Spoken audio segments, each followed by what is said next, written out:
In today's lecture, we are going to start from the word number 97. जो previous 7 classes हुई हैं वहाँ तक हमने 96 तक कर लिया था, and this is the 8th class of one word substitution. तो यहाँ पे लिखा है डर्मेटोलॉजी, ठीक। तो इसको हमें समझने से पहले मैं आपको एक चीज़ बताता हूँ, विच इज़ थोड़ा सा रूट वर्ड की हम कोशिश करेंगे। जब भी आप अपने पेपर को अटेम्प्ट कर रहे होंगे या एग्जाम में बैठे होंगे या कभी भी, जहाँ पर भी आपको ये टर्म दिखाई देती है लॉजिक, ठीक है? ये लॉजिक हमेशा हमेशा किस चीज़ को डिनोट करेगी? लॉजिक डिनोट करती है स्टडी को। मतलब किसी चीज़ की आप स्टडी के बारे में बात कर रहे होंगे इस लॉजिक में। यहाँ पर मैं लिखता हूँ इसको लॉजिक, ठीक है? लॉजिक क्या है? लॉजिक जो है वो स्टडी को शो करेगी, एंड ये क्या होता है? ये सफिक्स होता है। लॉजिक शो स्टडी, और ये सफिक्स होता है। तो आप हमेशा इसको याद रखेंगे कि ये जो है वो किसी न किसी के सफिक्स को, और जहाँ पर भी ये लॉजी वर्ड ऐड हो जाएगा वहाँ पे क्या है सर, वहाँ हम किसी न किसी की स्टडी की बात कर रहे होंगे। तो वही चीज़ को हमने यहाँ पर मैंने लिख दिया इसको, ठीक है। थोड़े से रूट वर्ड भी देखेंगे, जैसे कि यही है रूट वर्ड। इसी को तो रूट वर्ड कहा जाता है। जो वन वर्ड सब्सटीट्यूशन पढ़ते हैं बहुत सारे स्टूडेंट कि हमें रूट वर्ड से पढ़ना है, तो फर्स्ट थिंग इज़ कि सब सारे वर्ड जितने भी होते हैं उसको आप रूट वर्ड से नहीं पढ़ सकते, बिकॉज़ कहीं-कहीं पर रूट होता है, कहीं-कहीं पर नहीं होता है। जहाँ पर होगा मैं आपको खुद करा दूँगा, जैसे कि ये है। तो इसमें क्या देखा हमने सर? इसमें ये देखा कि लॉजिक है। अब ये लॉजिक किस चीज़ को डिनोट करता है सर? लॉजिक जहाँ भी आपको दिखाई देता है, ये स्टडी के बारे में बात की जाएगी। एंड जो डर्मा है, डर्मा का मतलब होता है स्किन। डर्मा का मतलब क्या होता है? स्किन, ठीक है? तो हम कह सकते हैं स्टडी ऑफ स्किन। तो जितनी भी स्टडी ऑफ मतलब ट्रीटमेंट से रिलेटेड है, स्किन से रिलेटेड जितनी भी बीमारीज़ होती हैं, उसके स्टडी के बारे में ही हम बात करते हैं, which is called dermatology. We can say study, यानी कि यहाँ पर आप स्टडी कर रहे हैं, स्टडी किस चीज़ की? या तो स्टडी या फिर आप ट्रीटमेंट कर रहे हैं, ठीक है? स्टडी और ट्रीटमेंट किस चीज़ का? Of skin diseases, of skin diseases, ठीक है? Of skin diseases. अच्छा, यहाँ से ही एक आपको वर्ड दिखाई देगा व्हिच इज़ डर्मेटोलॉजिस्ट, है ना? अगर आपके फेस पर पिंपल्स हुए, आपकी स्किन पर कोई भी प्रॉब्लम है, तो आप कहाँ पर जाते हैं? आप जाते हैं हमेशा डर्मेटोलॉजिस्ट के पास में। तो वही जो डर्मेटोलॉजिस्ट है, वो एक डॉक्टर होता है। स्किन स्पेशलिस्ट हम कह सकते हैं उसको। एंड कहीं पर भी आपको लॉजी दिखाई देगा, वो स्टडी के बारे में शो किया जाएगा। भाई एक बात बताइए, अगर आपके स्किन पर जो पिंपल्स हुए हैं या जल गई है, कोई भी चीज़ है, उसकी स्टडी भी तो की जाएगी ना कि ऐसा हुआ तो हुआ क्यों? तो व्हिच इज़ कॉल्ड डर्मेटोलॉजी। जैसे यहाँ पर है, I visited a dermatologist for my skin allergy. आपके स्किन पर एलर्जी हुई थी तो कहाँ पर जाएँगे? डर्मेटोलॉजिस्ट के पास में जाएँगे। दिस इज़ अ पर्सन, और we can say this is a doctor. ये वो पर्सन है, ये वो डॉक्टर है जो स्किन की स्टडी करता है। तो इसी से रिलेटेड ना ये जो वन वर्ड सब्स्टिट्यूशन में है, बहुत इंपॉर्टेंट कई सारे वर्ड्स हैं, जैसे कि ये है।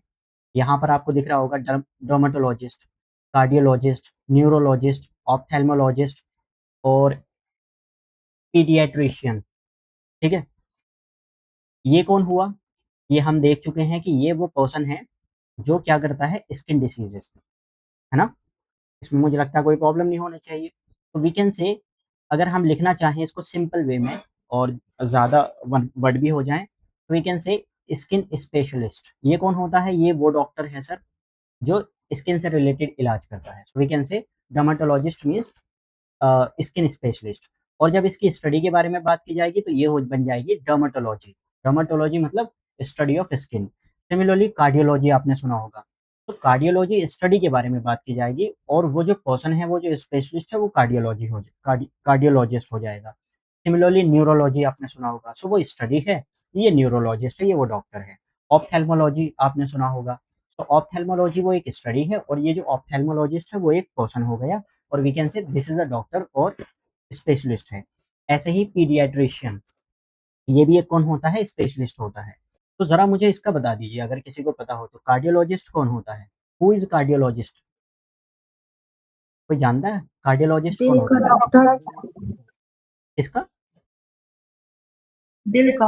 Exactly exactly.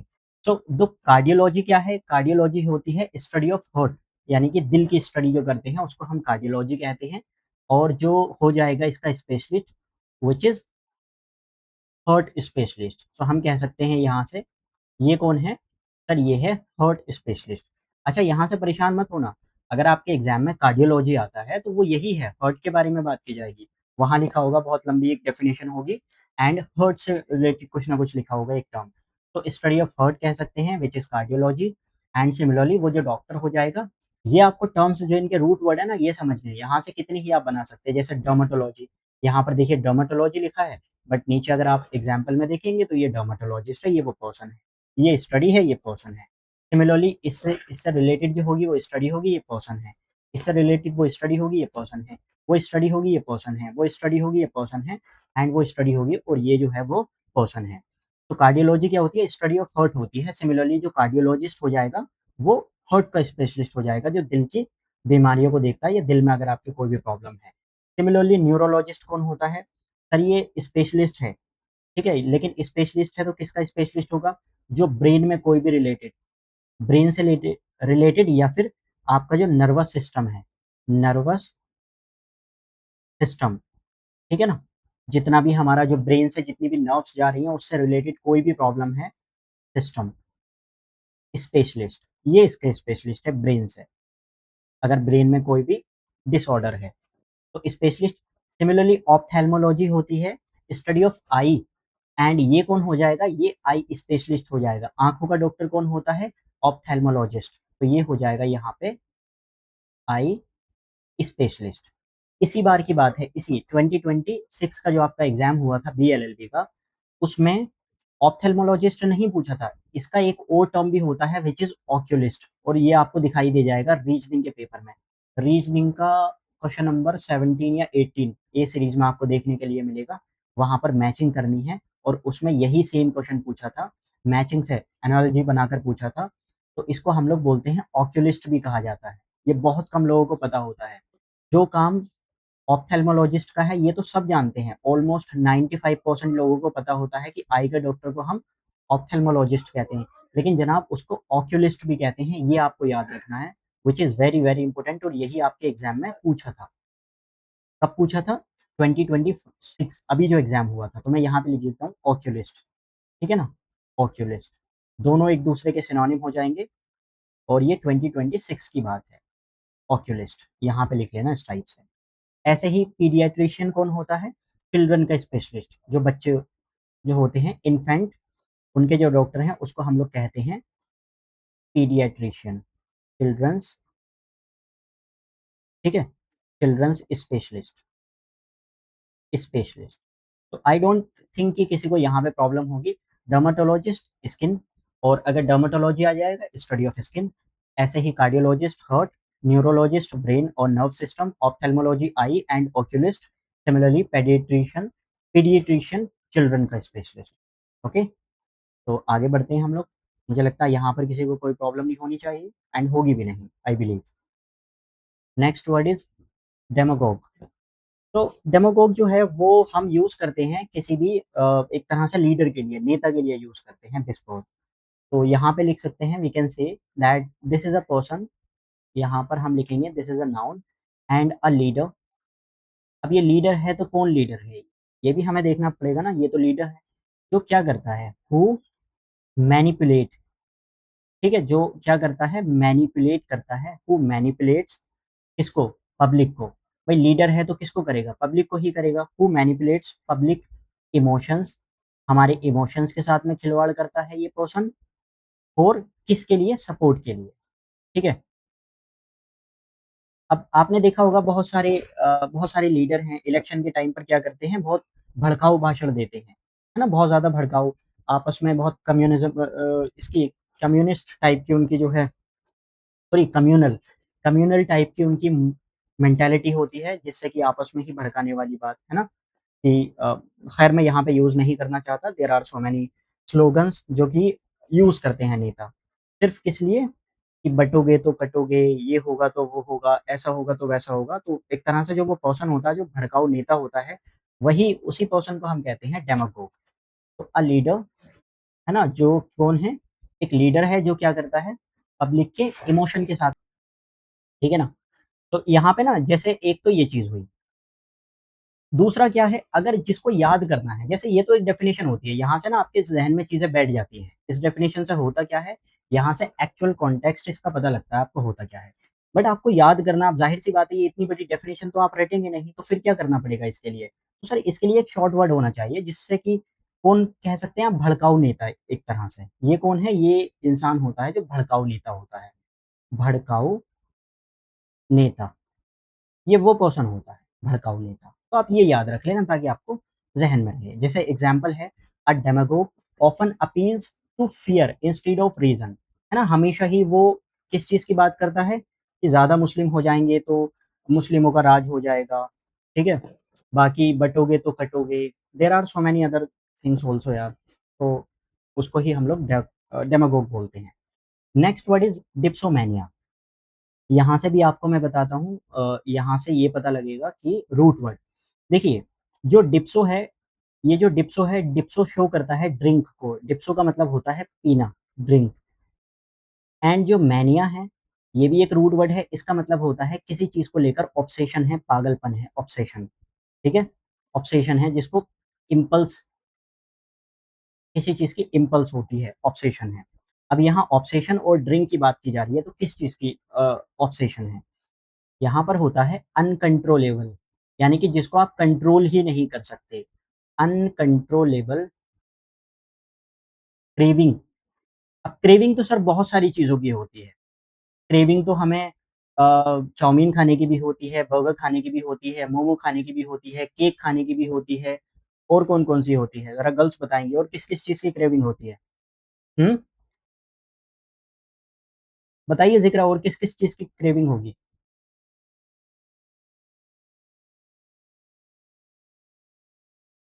अक्सर कि किस-किस चीज़ की क्रेविंग होती है? सर मुझे तो बस खाने की क्रेविंग होती है। अच्छा, बस खाने की क्रेविंग होती है। तो अनकंट्रोलेबल क्रेविंग, और यहाँ पे किसकी क्रेविंग हो जाएगी? सर यहाँ पर होगी पियक्कड़ लोगों की, अल्कोहल, है ना? बस 1 पौआ चाहिए भाई को, मगरिब के बाद 1 पौआ चाहिए और कुछ नहीं। कुछ भी हो जाए, मतलब ही नहीं है क्या हो रहा है, क्या नहीं हो रहा है, भाई को चाहिए 1 पौआ, तो मगरिब के बाद ठीक है? Dipsomania, uncontrollable craving. अब क्रेविंग है किस चीज़ की? क्रेविंग है शराब की, अल्कोहल की। So this is that person, ठीक है? और फिर कहाँ पर पड़े होंगे? फिर किसी नाली में पड़े होंगे। ₹80 का कितने का आ रहा है? मुझे पता नहीं है, खैर मैं क्या बात कर रहा हूँ। I don't have any idea about it. तो जितने का भी हो, ठीक है ना? सो डिप्सोमैनिया क्या होता है? Uncontrollable craving for alcohol. ऐसी क्रेविंग है कि बस अब रहा नहीं जा सकता, ठीक है ना? अपने आप को भी बेच देंगे। अब ये तो हुई वही डर्मेटोलॉजी और डर्मेटोलॉजिस्ट वाली बात। अब वो पियक्कड़ कौन हो जाएगा? यहाँ पर कोई पियक्कड़ भी तो होगा ना? कोई ना कोई तो दारूबाज़ होगा, वो ये पर्सन होता है dipsomania. Dipsomania.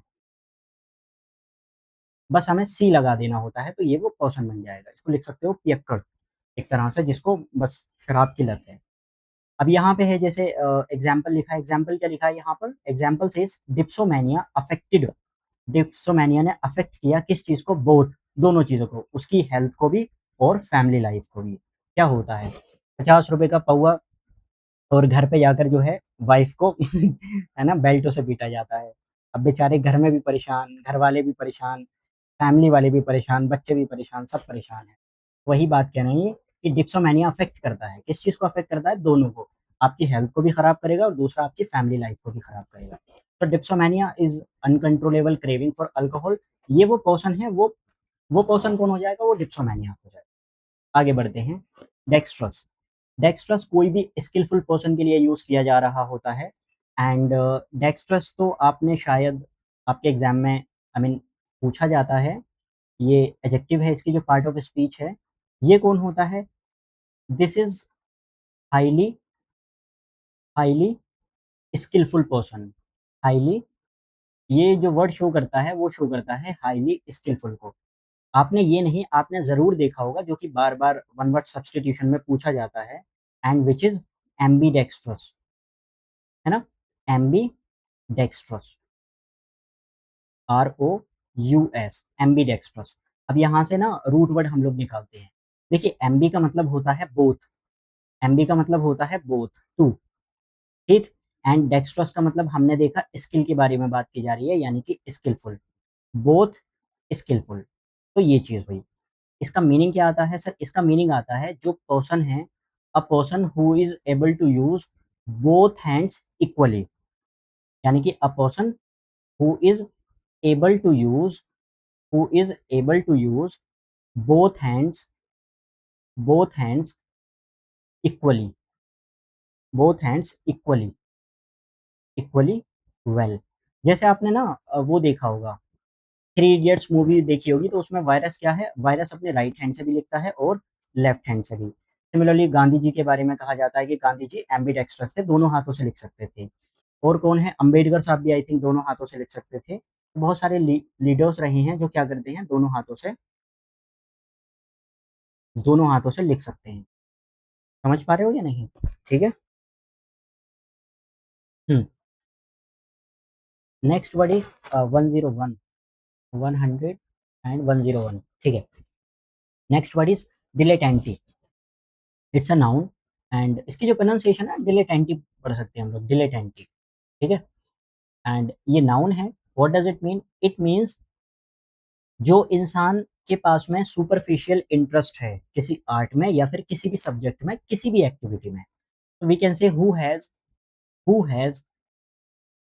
Has superficial, superficial मतलब ऊपरी तौर पर, हु हैज सुपरफिशियल इंटरेस्ट, है ना, हु हैज सुपरफिशियल इंटरेस्ट किस चीज में, इन art, who has superficial interest in art, और किसी भी सब्जेक्ट में। सुपरफिशियल मतलब फिर बता रहा हूं मैं, शैलो, शैलो मतलब ऊपरी तौर पर, बहुत डीप इंटरेस्ट नहीं है, ठीक है ना, बहुत डीप इंटरेस्ट नहीं है, बस ठीक है कि हाँ यार कर लिया तो अच्छी बात है, मतलब पसंद के लिए कर रहे हैं, अच्छा लगता है बस, ऐसे ही अमेच्योर टाइप के। तो यहाँ पर लिखा है he is a dilettante in painting and has never studied art professionally. मतलब सुपरफिशियल इंटरेस्ट है, हम लोग भी कभी कभी चित्र बनाते हैं ना, तो ठीक है अच्छा लगता है, बाकी कभी मैंने इसके बारे में कभी पढ़ा नहीं है, प्रोफेशनल भी नहीं है हम, और दूसरी कभी हमें इंटरेस्ट भी नहीं आया, बस हाँ ठीक है यहाँ पर अगर मिल गई कोई चीज़ तो हम कर लेते हैं, खेल लेते हैं या बना लेते हैं। इसका जो अपोजिट होता है दैट इज कॉनिजर। इसका जो एंटोनिम हो जाएगा ना, दैट वुड बी कॉनिजर। कॉनिजर मैं लिखवा देता हूँ यहाँ पर। ये पर्सन कौन है? ये पर्सन वो है जिसको डीप इंटरेस्ट है या डीप एक्सपर्टाइज है किसी भी चीज में, आर्ट में। एग्जैक्ट अपोजिट है कॉनिजर, CONNOISE, या डबल एस होता है यहाँ पर, SSEUR। कॉनिजर कौन होता है? जिसको एक्सपोर्ट, अगर हमें याद करना है तो we can say this person is expert. पहली चीज तो ये है, एक्सपर्ट इन आर्ट और स्टडी, एक्सपर्ट है। दूसरी बात, ये डीप एक्सपर्टाइज है किसी भी चीज में, इसकी जो है ना वो डीप एक्सपर्टाइज है, एक्सपर्टाइज। इसने क्या है, अच्छे से प्रोफेशनली तौर पर डीप स्टडी की है इसके बारे में। ऑन दी अदर हैंड ये कौन है? सुपरफिशियल नॉलेज है, ऊपरी तौर पर है, कोई इंटरेस्ट नहीं है, एंड बहुत ज़्यादा डीप नॉलेज भी नहीं। इसका ही अपोजिट ये होता है कॉन्जो, ठीक है। चलिए, next word is delegation. Delegation तो आई थिंक समझते होंगे, डेलीगेशन कौन होता है? जैसे अभी पीछे इंडिया ने सर्जिकल स्ट्राइक की थी, तो बहुत सारे एमपीज को ना डिफरेंट डिफरेंट कंट्रीज में डेलीगेट किया गया था, डेलीगेशन के तौर पर भेजा गया था। डेलीगेशन वो होता है जो रिप्रेजेंट करता है ना, a group of people who represent, जो रिप्रेजेंटेटिव होते हैं। अब ऐसा है, हमें इंडिया को रिप्रेजेंट करना है, तो रिप्रेजेंट करना है तो जैसे यूएन में हम किसको भेजते हैं? एम्बेसडर को भेजते हैं। यूएन जो यूनाइटेड काउंसिल होती है, हर जगह हर किसी कंट्री में हम लोग अपने डेलीगेशन को भेजते हैं। कोई तो मीडिएटर होना चाहिए ना, बात करने वाला, कोई तो रिप्रेजेंटेटिव होना चाहिए, तो वही है। डेलीगेशन हो जाएगा अ ग्रुप ऑफ, ये ग्रुप है, किसका ग्रुप है? अ ग्रुप ऑफ रिप्रेजेंटेटिव्स, यानी कि जो रिप्रेजेंट करते हैं, हमारी कंट्री को रिप्रेजेंट करते हैं, या किसी ऑर्गेनाइजेशन को कर सकते हैं, किसी स्कूल को कर सकते हैं, it could be anything, representative. तो we can say they people are representative, representatives, ठीक है। ये हो जाएगा, बहुत ज़्यादा सीखने का इसमें है नहीं, सभी जानते होंगे डेलीगेशन यहीं से डेलीगेट हो जाएगा। तो ईच कंट्री सेंट, हर एक कंट्री ने क्या किया, भेजा एक डेलीगेट को टू द इंटरनेशनल कॉन्फ्रेंस। आपने देखी होगी इंटरनेशनल कॉन्फ्रेंस होती है, वहां पर बहुत से लोग होते हैं, तो वहाँ हर एक कंट्री का अपना-अपना एक इंसान होता है। वो एक पर्सन ही पूरी कंट्री को रिप्रेज़ेंट करता है। Next word is demography. Demography is the study of human population. Demography क्या है? यहाँ से भी हमें समझना है, लर्न करना है। जहाँ-जहाँ पर आपको डेमो दिखाई देता है, डेमो का मतलब होता है पीपल, ठीक है? डेमो का मतलब क्या होता है? पीपल। एंड अभी पीछे आपने देखा, पहले भी मैंने बताया था, ग्राफी का मतलब क्या होता है? ग्राफी का मतलब स्टडी होता है, लिखना होता है, लिखने से रिलेटेड मतलब ओवरऑल स्टडी, जैसे लॉजी स्टडी होता है वैसे ग्राफी भी स्टडी होता है। तो यहाँ पे हम क्या कह सकते हैं? We can say that study of demography का मतलब क्या होता है? Study of humans, study of human population. Population तो एनिमल्स की भी है, but we are talking about human, study of human population, population. अब ये ना काफ़ी ब्रॉड लेवल की डेफिनेशन है। ह्यूमन पॉपुलेशन क्या 1, 2, 3, 4, 5, 6 मतलब कितने लोग हैं? नहीं, नहीं, नहीं, वो नहीं। उसके लिए तो हम लोग एक स्पेशल टर्म यूज़ करते हैं, सेंसस। काउंटिंग के लिए तो सेंसस यूज़ किया जाता है। तो फिर डेमोग्राफी क्या है? डेमोग्राफी है कि किसी पर्टिकुलर एरिया में कितना डेथ रेट है ना? वहाँ की लिटरेसी कैसी है? वहाँ के लोगों का रहना कैसा है? वहाँ के लोगों की एवरेज लाइफ कैसी है? वहाँ के लोगों की इनकम कैसी है? वहाँ के लोग खाते क्या हैं? वहाँ के लोग पहनते क्या हैं? वहाँ के लोगों की स्किन टेक्सचर है वो कैसा है? तो बहुत ज़्यादा काफ़ी ब्रॉड टर्म है ये, ऐज को लेकर। कहीं पर किसी पर्टिकुलर जैसे हो सकता है, हम राजस्थान की बात करें और उत्तर प्रदेश की बात करें। तो हमें देखना है कि राजस्थान में क्या वुमेन की पॉपुलेशन ज़्यादा है या मेन की पॉपुलेशन ज़्यादा है? बच्चों की ज़्यादा है या फिर जो ओल्ड एज हैं, ओल्ड पर्सन हैं उनकी ज़्यादा है, ठीक है ना? और बाकी इनकी लिटरेसी कौन है? मेन ज़्यादा लिटरेट हैं या फिर वुमेन ज़्यादा लिटरेट हैं? काफ़ी ब्रॉड टर्म है। इसीलिए मोटे तौर पर हम लोग इसको कह देते हैं डेमोग्राफी का मतलब होता है study of human population. But बहुत डीप काफ़ी ब्रॉड टर्म है। वरना अगर सिर्फ पॉपुलेशन काउंटिंग की बात करें तो उसके लिए स्पेशल टर्म है व्हिच इज़ सेंसस। आपने सुना होगा इंडिया का सेंसस। तो सेंसस जो है वो पॉपुलेशन को गिनने के लिए ही का वो किया जाता है। इसीलिए यहाँ पर देखिए आप नीचे जो है एग्ज़ाम्पल में डेमोग्राफर। सर जो स्टडी करता है जो पर्सन स्टडी करेगा, किसकी स्टडी करेगा? जो पर्सन स्टडी करेगा किसकी? डेमोग्राफी की। उसको हम क्या कहेंगे? उसको हम लोग कहेंगे डेमोग्राफर। ठीक है? ये हो जाएगा डेमोग्राफर। तो यहाँ पे क्या लिखा है? Demographer uses demography to analyse population trends. मतलब यहाँ पर पॉपुलेशन ट्रेंड कैसे रहे हैं? लोग गाँवों से ले जाकर सिटीज़ में गए हैं या सिटीज़ से वापस माइग्रेट किए हैं, है ना? किसी भी एरिया में अगर यहाँ से पॉपुलेशन कम हुई है तो क्यों हुई है? क्या-क्या फैक्टर्स थे? क्या यहाँ पर पानी की कमी थी? क्या यहाँ पर खाने की कमी थी? क्या यहाँ पर ज़्यादा इनकम नहीं थी लोगों की? क्या रीज़न क्या है यहाँ पे? तो इसीलिए मैं कह रहा हूँ कि काफ़ी ब्रॉड टर्म है ये। बट आपके जो एग्ज़ाम में ना एग्ज़ाम क्लियर करने के लिए इतना ही काम है हो जाएगा। स्टडी ऑफ ह्यूमन पॉपुलेशन ही अगर आप याद रखेंगे, इट्स इनफ। इससे ज़्यादा आपको करने की ज़रूरत नहीं पड़ेगी। Next word is dotage. Sir जी। वो आप पीछे एंथ्रोपोलॉजिस्ट भी कराए थे ना, उसका भी सेम ही मतलब होता है। हाँ, हाँ, डोंट वरी, अभी बताता हूँ मैं आपको। आगे होगा इसी में मैंने कहीं न कहीं जो है ना, किया होगा शायद यहाँ पर ही। आगे बताऊँगा मैं यहाँ पे, जो है ना आगे जी बढ़ते हैं। सर। देखिए जनाब, नेक्स्ट वर्ड इज़ डॉटेज। अब व्हाट इज़ डॉटेज? ये भी क्वेश्चन जो है पहले आते थे। पहले क्या आते थे, ये हमेशा इनका ट्रेंड रहा है इन वाले क्वेश्चन। कैसे? आप अगर पीवाईक्यू उठाकर देखेंगे तो पीवाईक्यू में आपको दिखाई देंगे, ये रीज़निंग में पूछे जाते हैं इस टाइप के क्वेश्चन्स जो है। ठीक है? एक तरफ अगर यहाँ पर डॉटेज दे दिया, तो हो सकता है उसका रिलेशन बनाकर दे दे यूथ से। तब आपको देखना होता है। अब यूथ का तो मीनिंग ऑलमोस्ट सभी लोग जानते हैं। यूथ क्या है? सर यंग जनरेशन की बात कर रहे हैं। लेकिन डॉटेज का बहुत कम लोगों को पता होगा। तो इस टाइप से जो है ना हमारे एग्ज़ाम में क्वेश्चन फ्रेम होते हैं। ठीक है? इसीलिए इसको वोकैब्युलरी कहा जाता है। यूथ का तो सब मीनिंग जानते हैं, लेकिन डॉटेज का मना मतलब नहीं पता होगा। वही हमें देखना है क्या है। तो डॉटेज इज़ द स्टेट। क्या है सर? डॉटेज एक स्टेट है। डॉटेज क्या है? यहाँ पे मैं लिखता हूँ। Dotage is the state. यहाँ पर है, this is a noun and state है। कौन-सी स्टेट है? Weak state. जो बूढ़े हो जाते हैं ना लोग, इतने ज़्यादा वीक हो जाते हैं कि उनके दाँत भी नहीं रहते, बाल भी नहीं रहते, है ना? और सही से खड़े भी नहीं हो जाते, खड़े भी नहीं हो सकते। So that is a state. We can say the weak क्या है? सर द वीक स्टेट है of old age, of old age. जो स्टेट है ना, एक बुढ़ापा जिसको हिंदी में कहा जाता है ना, इतना, और बुढ़ापे का भी एक्सट्रीम है ये, उसी को हम लोग डोटेज कहते हैं। Dotage is the study, not study but the state. इसी का ही एक सिनोनिम होता है विच इज सेनिलिटी। ये भी आपको हो सकता है देखने के लिए मिले, सेनिलिटी। इसका क्या मतलब है? इसका भी ऑलमोस्ट सेम मतलब है। तो हम यहाँ से कह सकते हैं ओल्ड एज, है ना, ओल्ड एज। और अगर सर हमें इसका मीनिंग जानना हो तो ऊपर वाले का, तो ये भी आप ओल्ड एज कह सकते हैं, ये भी ओल्ड एज हो जाएगा। तो दोनों को एक साथ लिखेंगे आप, एंड ओल्ड एज लिख देंगे।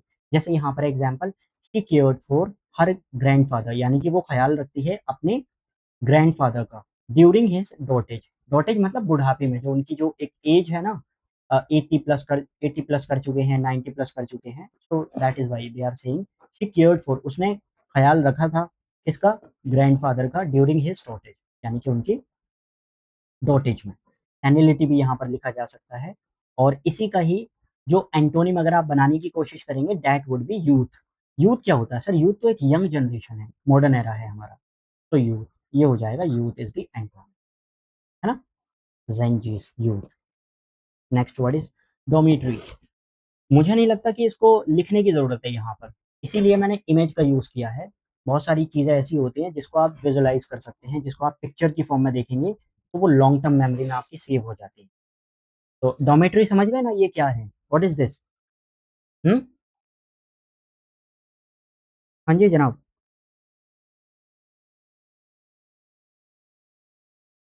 अरे क्या हुआ? समझ गए नहीं आप लोग? यस सर, पता है। जी अच्छा, सर। ओके। ऐसा होता था, जैसे अब तो मुर्शिदाबाद, आप बीएलएलबी की प्रिपरेशन कर रहे हैं मोस्टली आप में से, तो मुर्शिदाबाद में ना पहले डॉमिटरी थी। इसी साल से हुआ है ये, लास्ट ईयर से 2025 का जो बैच गया था, तभी से उन लोगों को हॉस्टल मिलना शुरू हुआ है। अदरवाइज़ पहले ऐसे रहते थे लोग वहाँ पर। इतनी बड़ी, और बहुत सारी जो लोग एएमयू से ताल्लुक़ रखते हैं ना, उनको पता होगा, हर एक हॉल में, हर एक हॉस्टल में ना एनेक्सी होती है। एनेक्सी में ऐसा ही होता है, बहुत सारे बेड पड़े होते हैं वहाँ पर, एक पूरा हॉल टाइप का होता है, और वहाँ पर बहुत से बेड होते हैं, कोई प्राइवेसी नाम की कोई चीज़ नहीं होती है। इसी चीज़ को हम कह तो देते हैं एनेक्सी, बट एक्चुअल में that term is used for dormitory. आप उसको कह सकते हैं डॉर्मिटरी है वो, और ये जो है ना इस टाइप से है।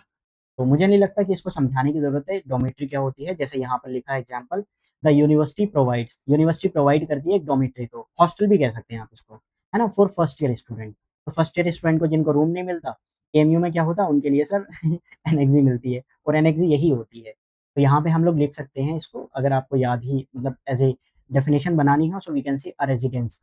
एक रेजिडेंस है ना जहाँ पर रह सकते हैं आप लोग, तो अ रेजिडेंस। अब ये रेजिडेंस है तो किसके लिए है? फॉर स्टूडेंट, स्पेशली स्टूडेंट के लिए ही यूज़ किया जाता है। A resident, residence for student in hostel, in university, in colleges, और आप वर्कर्स भी लिख सकते हैं अगर आप चाहें। बहुत सारी कंट्रीज़ में वर्कर्स के लिए भी यूज़ करते हैं। नेक्स्ट वर्ड इज़ डाइनल, है ना? क्या है सर? डाइनल। एक होता है नॉकटर्नल, एक होता है diurnal. What does it mean? Diurnal हम यूज़ करते हैं, we people, we humans are diurnal. जैसे नीचे भी लिखा है ना, एग्ज़ाम्पल देखिए, humans are diurnal creatures active during the day.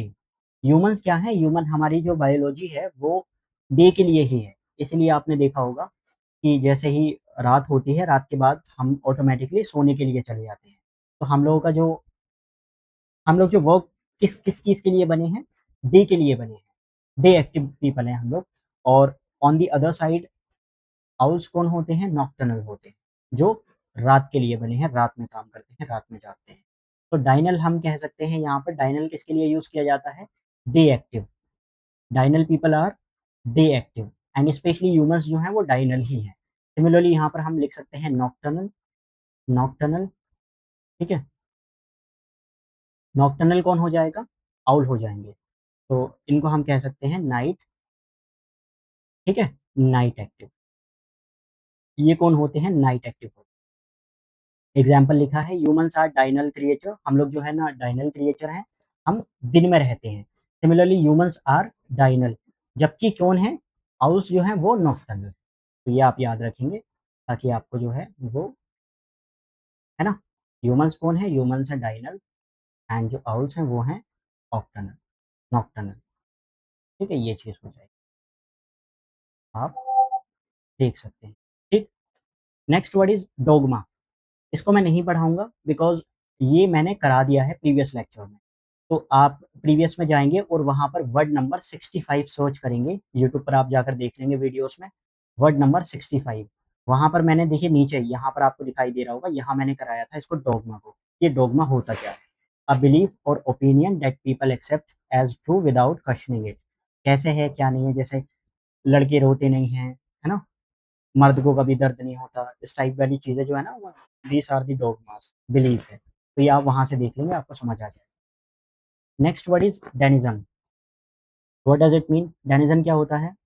डेनिज़न is a kind of, Hindi में आपने सुना होगा ना निवासी, जैसे यहाँ पर लिखा है, देखिए नीचे एग्ज़ाम्पल है, I am a denizen of Aligarh, मतलब मैं अलीगढ़ का निवासी हूँ, and know every street well, और मैं हर रास्ते को अच्छे से जानता हूँ। ठीक है ना? तो इसकी अगर आप as it is pure Hindi लिखनी हो, जबकि प्योर हिंदी कभी किसी की नहीं लिखनी चाहिए, बिकॉज़ हर किसी का एक पर्टिकुलर कॉन्टेक्स्ट होता है वर्ड का, but still you can write, जहाँ-जहाँ मैं आपको लिबर्टी दूँगा, वहाँ पे आप लिख सकते हैं। तो I am a denizen, I am a resident, और you can say I am a निवासी of Aligarh and know every street well. ठीक है ना? तो यहाँ पे अगर आपको लिखना है, एंड इसके ही जैसा एक टर्म और भी होती है, शायद आपको ना याद हो, मैं आपको बताता हूँ, ड्वेलर। ठीक है? ये इसका ही सिनोनिम बन जाएगा, ड्वेलर, ड्वेलर। ये दोनों का सेम मीनिंग होगा, और क्या मतलब हो जाएगा सर इन दोनों का? It means a regular, regular मतलब मैं रह तो रहा हूँ ना यहाँ पर कंटिन्यूअसली, तो अ रेगुलर इनहैबिटेंट, जो मैं यहाँ पर रुका हुआ हूँ, ऑफ अ प्लेस। ठीक है? इतना बड़ा ना लिखना हो, अगर आपको नहीं है कि नहीं यार मैं क्यों करूँ, तो आप सिंपल ना निवासी आप लिखो, निवासी। ठीक है? ये लिख लो आप, यहाँ से आपको याद हो जाए। डेनिज़ल मतलब निवासी, आपके रेज़िडेंट हैं आप वहाँ के, निवासी। आई एम अ निवासी of Aligarh and know every street well. Next word is dirge. ये भी कई बार क्वेश्चंस में पूछे जाते हैं एग्ज़ाम्स में। तो डर्ज जो है वो क्या है? It's a song, a funeral song. कौन है? अ फ्यूनरल सॉन्ग, सॉन्ग तो है लेकिन ये है फ्यूनरल। फ्यूनरल मतलब आपके अंतिम संस्कार पर जो गाना गाया जाता है, जो सॉन्ग होता है कुछ, हर एक अपनी-अपनी जो होती है ना, जनजातियाँ, क्या बोलते हैं उनको, इंग्लिश में क्या बोलते हैं? ट्राइबल, जो ट्राइबल एरियाज़ हैं, ट्राइबल्स हैं, और हर किसी कल्चर में, हर किसी एक तरह से कस्टम में अपने-अपने सॉन्ग होते हैं, कुछ लोग गाते हैं, कुछ लोग पोएम होती हैं, सबका अपना-अपना है। तो dirge is a funeral song. Similarly इसका ही एक सिनोनिम होता है व्हिच इज़ एलेगी, है ना? ELEGY। ये क्या है? सर ये भी एक सॉन्ग है, लेकिन ये सॉन्ग नहीं है। ये क्या है? है तो ये भी फ्यूनरल, मतलब आपकी मौत पर ही ये भी आपको सुनने के लिए मिलेगा, बट क्या है? ये है पोएम। ठीक है? एक और है व्हिच इज़ यूलॉजी। यूलॉजी क्या होता है? ये भी एक टर्म है, eulogy. What does it mean? एक स्पीच है, तारीफ़ वाली स्पीच। गुफ़रान सर बहुत अच्छे इंसान थे। उन्होंने इस समाज, इस सोसाइटी के लिए बहुत काम किया, है ना? गुफ़रान सर बहुत अच्छे इंसान थे। उन्होंने इस सोसाइटी के लिए काम किया। चलिए उनके लिए हम 2 मिनट का मौन व्रत रखते हैं। That is called eulogy. ठीक है ना? समझ पा रहे हैं? आज हमारे बीच वो ज़िंदा होते तो कितना अच्छा होता। वो भी देख चुके होते, वो भी देख रहे होते कि वाओ! ये वही देश है जिसको मैंने आज़ाद कराया था। हमारी स्टैच्यू देख रहे होते। तो यूलॉजी क्या होता है? प्रेज़ भाषण। मौत की अच्छी बात ये है कि मौत के बाद दिया जाता है ये, है ना? कि स्पीच है, अब स्पीच तो है, लेकिन कैसी स्पीच है? आपको तारीफ़ करते हुए, प्रेज़िंग अ डिसीज़्ड, डिसीज़्ड मतलब मृत्यु इंसान, डिसीज़्ड, डेड। डिसीज़ का जो सिनोनिम है डेड होता है। कोई भी जो डेड मतलब मृतक है, हिंदी में कहते हैं। आई बात समझ में? तो यस सर, यहाँ पर है द क्वायर। कोई मुझे बता सकता है क्वायर का, अगर आपको याद हो तो मैंने इसका एक सिनोनिम कराया था। किसी को याद है क्वायर का क्या था? क्वायर होता है अ ग्रुप ऑफ सिंगर्स, है ना? सिमिलरली इसका एक सिनोनिम कराया था। बताइए ज़रा, प्रीवियस क्लासेस में कराया था मैंने। क्वायर का सिनोनिम क्या होता है? क्या पढ़ रहे हो आप लोग यार? आपको याद नहीं होगा। Sir coarse. Exactly coarse, sir coarse. CHORUS, coarse. ठीक है ना? कोरस, यानी कि द क्वायर, क्वायर मतलब a group of singers sang a dirge at the funeral. ठीक है ना? यानी कि किसी के अंतिम संस्कार पर उन्होंने क्या किया? डर्ज, डर्ज मतलब एक गाना, ये फ्यूनरल सॉन्ग गाया उन्होंने। क्वायर, क्वायर मतलब ग्रुप ऑफ सिंगर्स। ऐसे ही कोरस होता है ग्रुप ऑफ म्यूजिशियन के लिए यूज़ करते हैं, सिंगर्स के लिए भी यूज़ कर सकते हैं, डांसर्स के लिए भी। बाकी दोनों एक दूसरे के सिनोनिम ही बनते हैं। ऐसे ही नीचे है हर एलिगी ब्यूटीफुली एक्सप्रेस्ड ग्रीफ यानी कि शोक एंड रिमेम्बरेंस, मतलब ये एक कॉम की बात कर रहे हैं। Okay, next word is debauchery. Debauchery क्या है? हिंदी में आपने सुना होगा ना, बहुत ज़्यादा एक तरह से भोग विलास करना, मतलब हर चीज़ को जो मन कर रहा है हम खा रहे हैं, ठीक है, बाकी अपनी मन मर्जी हम चला रहे हैं। तो एक्सेसिव इंडल्जेंस, एक्सेसिव इंडल्जेंस किस चीज़ में है? यहाँ पे लिखता हूँ मैं, देखिए बहुत ज़्यादा, एक्सेसिव का मतलब होता है बहुत ज़्यादा, एक्सेसिव, एक्सेसिव का मतलब होता है बहुत ज़्यादा, इंडल्जेंस यहाँ पर हो जाएगा बहुत ज़्यादा इंडल्जेंस, ठीक है, किस चीज़ में? In immoral pleasure, immoral, immoral pleasure, Hindi में लिख लेना इसको, भोग निवास या भोग विलास, इस तरह से ये एक टर्म है इसके लिए, ठीक है, मतलब पार्टीज कर रहे हैं, दिल्ली में जाकर कहाँ पर जा रहे हैं? नाइट क्लब में, पूरी रात नाइट क्लब में गुजार रहे हैं, दारू पी रहे हैं, ठीक है, अय्याशियां कर रहे हैं, तो दैट इज कॉल्ड डिबॉचरी। यहाँ पर लिखा है the king's debauchery led to the downfall of his kingdom. जाहिर है जब किसी देश का राजा ही अय्याश निकलेगा तो वो देश तो तबाह ही होना है, वही यहाँ पे एग्जाम्पल नीचे दिया जा रहा है। तो डिबॉचरी मीन्स एक्सेसिव इंटेलिजेंस, है ना, लिप्त हैं आप किस चीज में? इमोरल प्लेजर में, जो मोरालिटी के अगेंस्ट में है। हाँ जी जनाब, डिटोर की हम बात कर रहे हैं। यहाँ से ना आप इसको यहाँ से समझने की कोशिश कीजिए, इस एग्जाम्पल से। यहाँ पर लिखा है the highway was so closed, है ना, हाईवे क्या था? बंद था। तो we took a detour to the village, क्या मतलब होगा इसका? जरा सोचने की कोशिश करो, अपने दिमाग पर जोर डालो और यहाँ से इसके मीनिंग निकालने की कोशिश करो, यहाँ पर बिना लिखे। आप इसका मीनिंग नहीं जानते हैं लेकिन फिर भी इस एग्जाम्पल से कोशिश करो। The highway was closed, highway जो था वो बंद था, so we took a detour through the village, क्या लगता है आपको क्या होगा?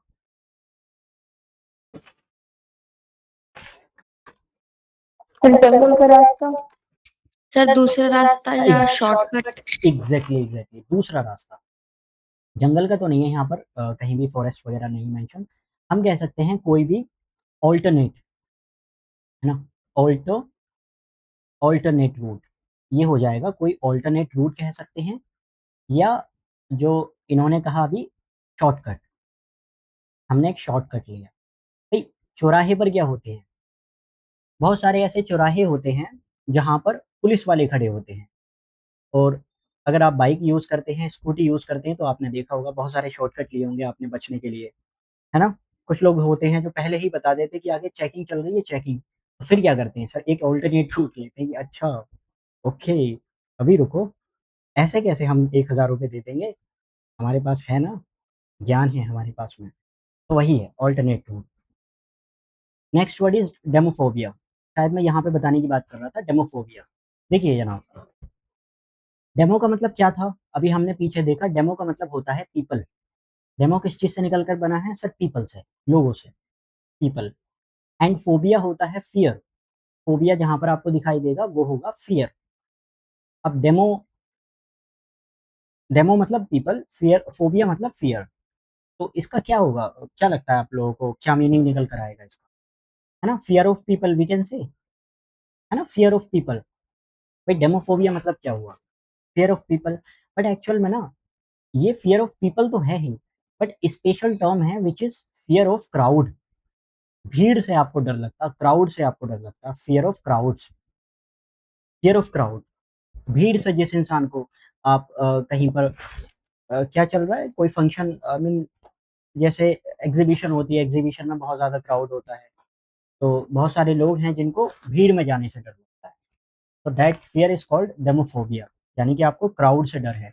जैसे यहाँ पर है ना example, due to demophobia she avoids crowded markets, है ना, क्योंकि उसको फोबिया है भाई, भीड़ से डर लगता है, इसलिए वो अवॉइड करती है। क्या अवॉइड करती है? वो जहाँ पर भी भीड़ वाले इलाके होते हैं, क्राउड वाले मार्केट होती है, उसको वो अवॉइड करती है बिकॉज उनको डर लगता है, ठीक है। अब यहाँ से निकलकर कई सारे वर्ड्स हैं जो कि आपको यहाँ पे देखने के लिए, जैसे मैंने क्या लिखा, डेमोफोबिया का मतलब होता है फियर ऑफ क्राउड, हमें सर समझ आता है।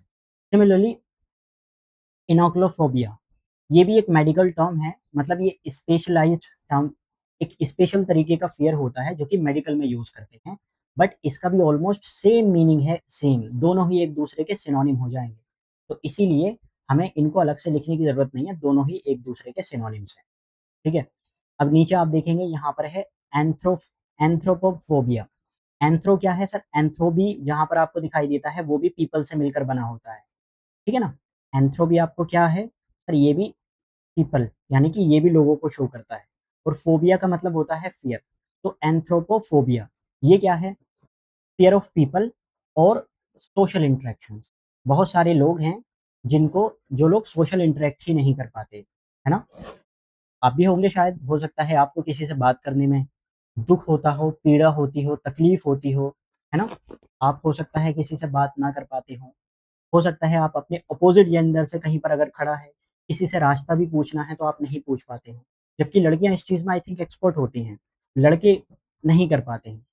अगर आप कहीं पर खड़े हैं तो 4 4 गर्ल्स का ग्रुप है तो आप वहाँ पे नहीं पूछ पाएँगे कि यहाँ से बहन जी आप ज़रा हमें ये बता दीजिए कि ये कौन-सा एरिया है ना? या मुझे वहाँ पर जाना है तो कहाँ से मैं रूट लूँ?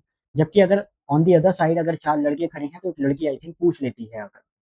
तो एंथ्रोपोफोबिया अक्सर लड़कों को होता है। सोशल इंटरेक्शन की बात करें या फिर कहीं लोगों की बात करें। तो ये एक तरह का यहाँ पर जो है ना आपको मीनिंग देखने के लिए मिलेगा। समझ पा रहे हो या नहीं? ऐसे ही एक वर्ड है एगोराफोबिया। अब ये क्या है? Agoraphobia is fear of open places और पब्लिक, ठीक है ना? जहाँ पर ओपन प्लेसेस होते हैं, बिल्कुल खुले हैं, खुले ग्राउंड्स हैं, तो उसका जो है ना बहुत सारे लोगों को डर होता है। That is agoraphobia. अब आते हैं हम आपके क्वेश्चन पर। एक क्वेश्चन अभी आप में से किसी ने पूछा था कि सर एक होता है डेमोग्राफी एंड दूसरा आपने बताया था क्या? एंथ्रोपोलॉजी। दोनों में क्या डिफरेंस है? तो इसके लिए मैं पीछे चलता हूँ।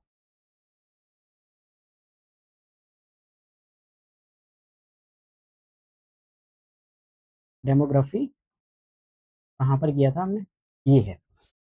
यहाँ पर हम लोगों ने देखा था डेमोग्राफी। सर डेमोग्राफी भी क्या होता है? स्टडी ऑफ ह्यूमन पॉपुलेशन है। एंड हम बात करते हैं किसकी? एंथ्रोपोलॉजी। तो सर वो भी स्टडी ऑफ ह्यूमन्स होता है। मैंने पीछे कराया था जब ए वाले वर्ड से, तब आप देखना हमने किया था एंथ्रोपोलॉजी।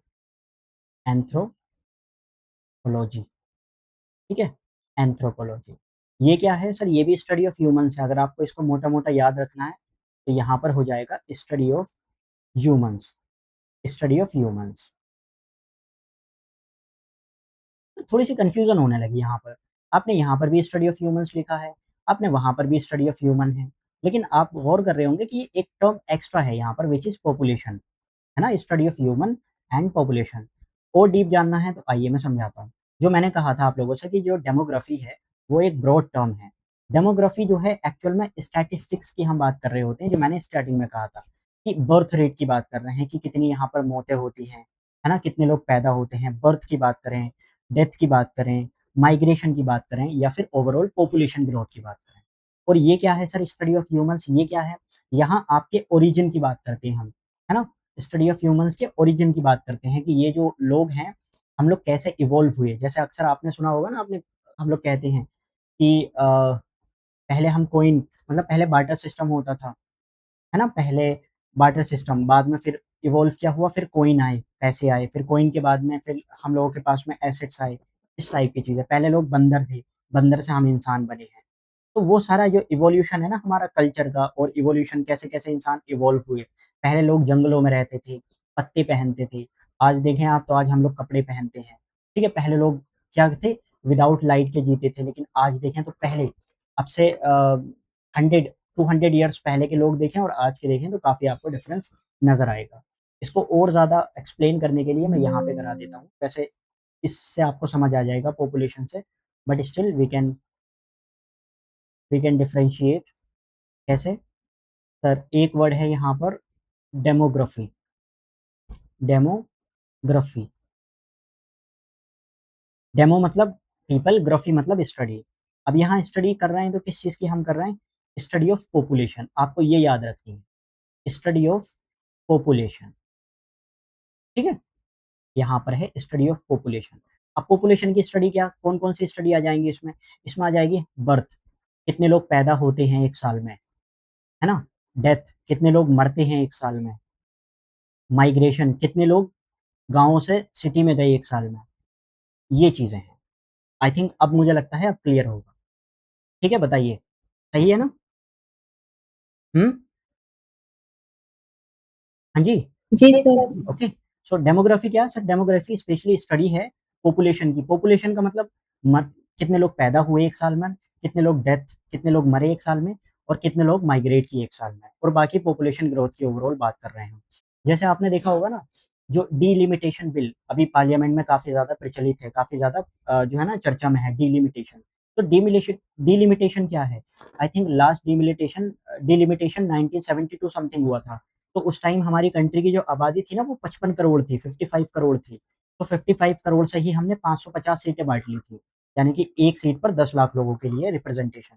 आज अगर आप देखें तो क्या है सर, आज हमारी जो पॉपुलेशन है वो 140 करोड़ है। इसीलिए तो गवर्नमेंट कह रही है कि अब हम क्या करेंगे, 800 समथिंग सीट्स करेंगे। तो वही है, पॉपुलेशन बड़ी है, ये पॉपुलेशन ग्रोथ हुई है। इसी की जब आप स्टडी करेंगे विच इज जो है ना वो डेमोग्राफी आ जाएगी। तो सर एंथ्रोपोलॉजी क्या है, यहाँ पर मैं लिख लेता हूँ नीचे। एंथ्रोपोलॉजी हम लोग यहाँ पे लिखते हैं, एंथ्रोपोलॉजी। अब यहाँ भी स्टडी तो कर रहे हैं आप, स्टडी ऑफ ह्यूमंस है, लेकिन स्टडी ऑफ ह्यूमंस है तो कैसी स्टडी है, कौन सी वाली स्टडी है? यहाँ हम लिखेंगे स्टडी ऑफ ह्यूमंस।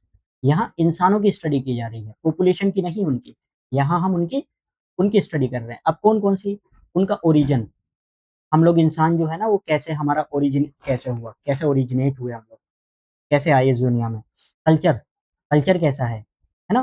कि जैसे आपने देखा होगा, क्या बोलते हैं, इंडस वैली सिविलाइजेशन है, तो वो लोग क्या करते थे, उनका कल्चर कैसा था, सिटी थे, गांव में रहते थे, कैसे रहते थे, कल्चर के बारे में बात करते हैं। और हमारा ओवरऑल इवोल्यूशन, तो ये है। सर तो कह सकते हैं कि डेमोग्राफी ज्योग्राफी का टर्म है और एंथ्रोपोलॉजी हिस्ट्री का टर्म है। हाँ, मतलब कह सकते हैं आप, बिल्कुल कोई प्रॉब्लम नहीं है। यहाँ पे हिस्ट्री का टर्म, और ऐसा तो नहीं है वैसे, हिस्ट्री और उसका टर्म नहीं है, ओवरऑल दोनों का ही अपनी अपनी खासियत है। ठीक है, जैसे सोशियोलॉजी होगा तो सोशियोलॉजी को आप किस में डालेंगे, कहीं और थोड़ी डालेंगे। बाकी कहने के लिए सिंपल है ना, पॉपुलेशन भाई, अगर आप पॉपुलेशन की बात करेंगे तो डेमोग्राफी, अगर आप हमारी स्टडी की बात करेंगे, ह्यूमंस की ओरिजिन की, कल्चर की, हमारे एवोल्यूशन की, तो हम एंथ्रोपोलॉजी करेंगे। क्लियर तो है इस वाली स्लाइड में? ठीक है। जी सर। ओके। तो हम लोगों ने यहाँ से शुरुआत की थी, हम लोगों ने क्लास नंबर 8 की वन वर्ड सब्सटीट्यूशन की, यहाँ पर देखा डर्मेटोलॉजी, लॉजिस्ट, इतने सारे वर्ड्स हमने देखे, एंड ये भी देख लिया, और इसी के साथ साथ हम यहाँ तक कर चुके हैं। ठीक है ना, ये हो चुकी है हमारी क्लास।